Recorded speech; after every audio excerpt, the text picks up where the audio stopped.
در بخش اول این فیلم قالب بندی محتوای اسلایدها آموزش داده می شود. زبانه اینسرت قابلیت درج انواع محتوا از قبیل تصویر، نمودار و متن را در اختیار قرار می دهد.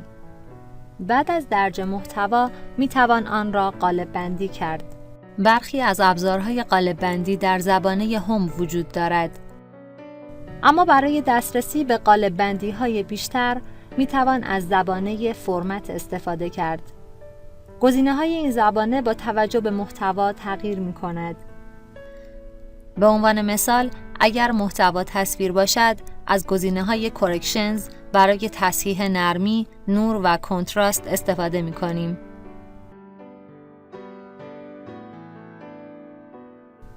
از گزینه کالر برای تغییر رنگ و از گزینه آرتیستیک افکتس برای اعمال جلوه های هنری استفاده می کنیم. از گالری پیکچر استایلز برای اعمال یک سبک به تصویر استفاده می کنیم و لیست پیکچر بوردر امکان تغییر رنگ یا ضخامت قاب دور عکس را در اختیار قرار می دهد. انتخاب محتوا قبل از قالب بندی بسیار با اهمیت است.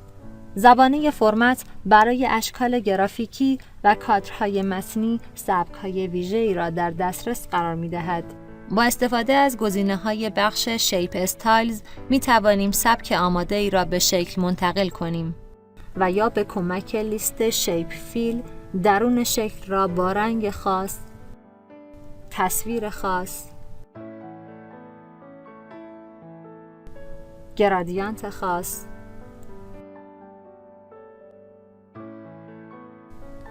و یا بافت خاص پر می‌کنیم. با استفاده از گزینه‌های بخش ورد آرت استایلز سبک آماده‌ای را به متن منتقل می‌کنیم.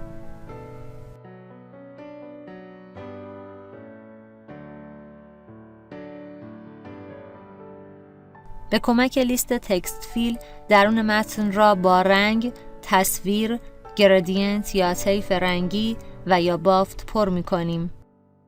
لیست آتلاین برای ایجاد خط دور شکل یا متن به کار می رود و لیست تکست افکتس برای اعمال جلوه های ویژه کاربرد دارد. مثلا جلوه ترانسفورم خط کرسی کاراکترهای متن را با جلوه های متنوع تغییر می دهد. قالب بندی برخی از محتواها مانند این موضوع شامل هر دو حالت قالب بندی شکل و قالب بندی متن می شود.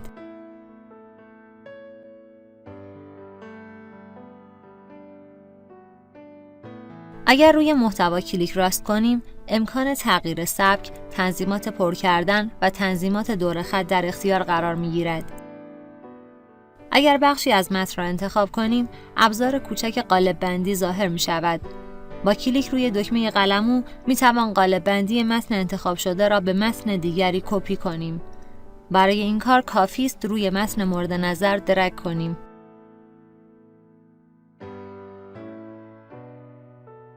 در بخش دوم از این فیلم به قالب بندی طرح‌های پس زمینه اسلایدها می‌پردازیم. برای دسترسی به طرح‌بندی‌های آماده روی زبانه دیزاین کلیک کرده تم دلخواه خود را انتخاب می‌کنیم. همانطور که مشاهده می‌کنید، الگوی انتخاب شده به تمام اسلایدها منتقل می‌شود. اگر بخواهیم الگوی انتخابی فقط به یکی از اسلایدها اعمال شود، ابتدا اسلاید مورد نظر را انتخاب کرده، سپس روی الگوی دلخواه کلیک راست کرده، گزینه Apply to Selected Slides را انتخاب می کنیم. در گالری واریانس بسته به الگویی که از بخش تمز انتخاب شده، تنوع‌های بیشتری قابل انتخاب است. همچنین گالری واریانس امکان تغییرات در طیف رنگی، قلم، جلوه‌ها و سبک پس زمینه را در اختیار ما قرار می‌دهد. با کلیک روی ابزار فرمت بک‌گراند می‌توان پس زمینه را با رنگ، تصویر یا الگو پر کرد. اگر گزینه سالید فعال باشد، رنگ منتخب به پس زمینه اعمال می‌شود. گزینه گرادینت فیل امکان پر کردن پس زمینه با یکی از طیف‌های رنگی را در اختیار قرار می‌دهد. گزینه پیکچر اور تکسچر فیل امکان قرار دادن یک عکس یا بافت را به پس زمینه می دهد.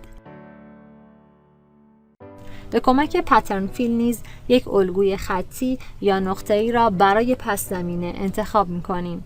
در بخش سوم از این فیلم به بررسی جلوه‌های عبور می‌پردازیم.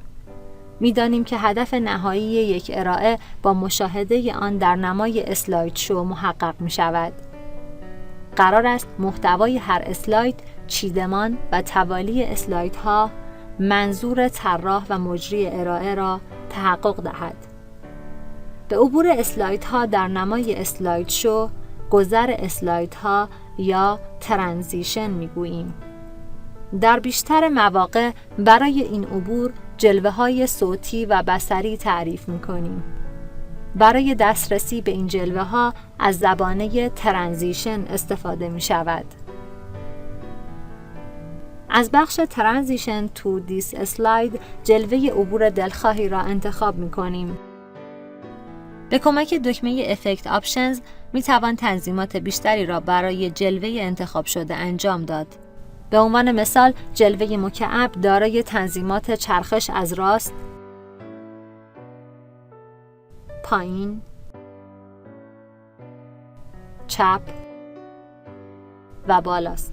در بخش تایمینگ 5 گزینه وجود دارد. در کادر ساند صدایی را به جلوه عبور اختصاص می دهیم. در کادر دیوریشن سرعت عبور را تعیین می کنیم.